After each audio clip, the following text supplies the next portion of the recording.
ছাত্ররা যখন যে সমস্ত ছাত্ররা বৈষম্যের শিকার তাদের পাশে যখন ছাত্ররা দাঁড়িয়েছে তখন সবাই কিন্তু তাদের ডাকে সাড়া দিয়েছে, ঠিক কি ঠিক না? তাহলে আমরাও যদি সুবিধা বঞ্চিত মানুষের পাশে দাঁড়াতে পারি তাহলে আমাদেরকেও মানুষ চাবে, আমাদের পাশে এসে মানুষ দাঁড়াবে, ঠিক কি ঠিক না? এ কারণে ভাই এই সময়ে এই ক্লান্তি লগ্নে আমাদের হুজুর পাক সাল্লাল্লাহু আলাইহি সাল্লামের জীবন থেকে শিক্ষা নিতে হবে। হুজুর পাক সাল্লাল্লাহু আলাইহি সাল্লাম যখন আমাদের মতো যুবক ছিলেন তখন হিলফুল ফুজুল সংগঠনের মাধ্যমে সমাজ সংস্কারের কাজ হাতে নিয়েছিলেন, সমাজ সেবার কাজ হাতে নিয়েছিলেন, ঠিক কি ঠিক না?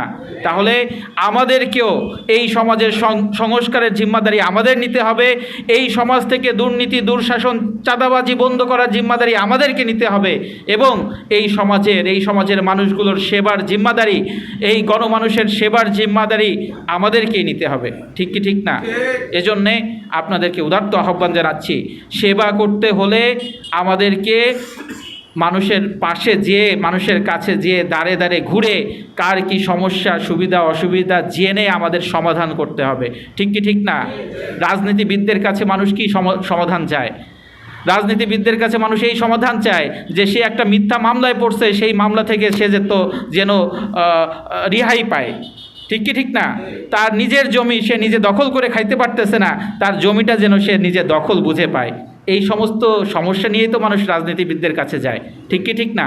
তাহলে আপনার আমার যদি প্রশাসনের সাথে সেরকম রিলেশনশিপ থাকে তাহলে একজন মানুষের জন্য যদি আপনি থানার ওসি সাহেবের কাছে ফোন দিয়ে সুপারিশ করেন যে এই লোকটা অন্যায় করতে পারে না, আপনি এই লোকটাকে ছেড়ে দেন, তাহলে কি তার উপরে প্রশাসন নির্যাতন করতে পারবে?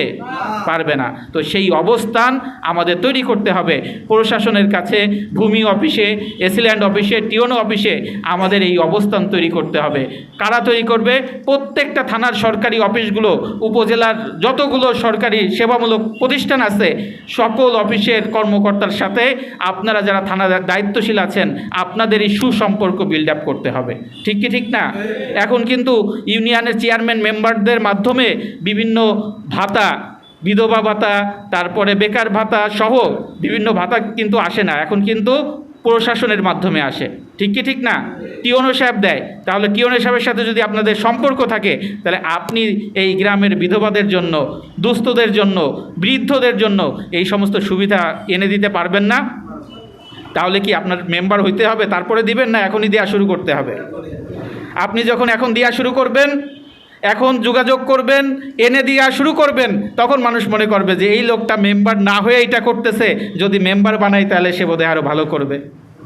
আপনি যদি এখন আপনার ইউনিয়নের জন্য চেষ্টা করেন, লোকজন মনে করবে যে এই লোকটা এখন থেকে আমাদের জন্য করতেছে, এই লোকটাকে চেয়ারম্যান বানাইলে তো সে আমাদের পাশেই থাকবে, ঠিক কি ঠিক না?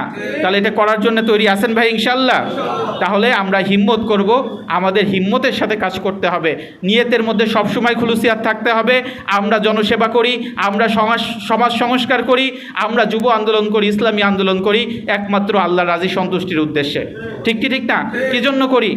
আল্লাহর সন্তুষ্টির উদ্দেশ্যে। তাহলে আমরা আল্লাহর সন্তুষ্টির উদ্দেশ্যে সংগঠন করে যাব, আমাদের মধ্যে হিম্মত থাকবে, আমাদের সাথে আল্লাহ আছে, কেউ আমাদের পিছনে ফেলতে পারবে না। সাথে সাথে আমি সাংগঠনিক শৃঙ্খলা অনুযায়ী কাজ করব। যদি শৃঙ্খলা অনুযায়ী আমি কাজ করে যেতে পারি, জেলার আনুগত্য করে কাজ করতে যেতে পারি, কেন্দ্রের আনুগত্য করে কাজ করে যেতে পারি, ইনশাআল্লাহ সামনের দিনে ইসলামী যুব আন্দোলন ঝিনাইদহ জেলা শাখা একটা মডেল জেলা হিসেবে রূপ লাভ করবে। ঠিক আছে না ভাই? ইনশাআল্লাহ এই আশাবাদ ব্যক্ত করে আমি আমার আলোচনা শেষ করছি। এবং আমি আপনার গত সেশনে যারা ইসলামী যুব আন্দোলনের জেলা শাখায় দায়িত্ব পালন করছে তাদেরকে শুভেচ্ছা এবং মোবারকবাদ জানাচ্ছি এবং গত সেশনের কমিটিকে বিলুপ্ত ঘোষণা করছি এবং আগামী 2025-26 এই 2 অর্থ বছরের জন্য আমি যুব আন্দোলনের ঝিনাইদহ জেলা কমিটি ঘোষণা করছি। 25-26 সেশনে জেলা সভাপতি হিসেবে দায়িত্ব পালন করবেন মুফতি মোহাম্মদ রাসেল উদ্দিন। সহসভাপতি হিসেবে দায়িত্ব পালন করবেন মৌলানা নাজমুল হক। সাধারণ সম্পাদক হিসেবে দায়িত্ব পালন করবেন মুফতি আরিফুর রহমান। আমি সবাইকে আমার ডান পাশে এসে শপথ গ্রহণের জন্য অনুরোধ করছি।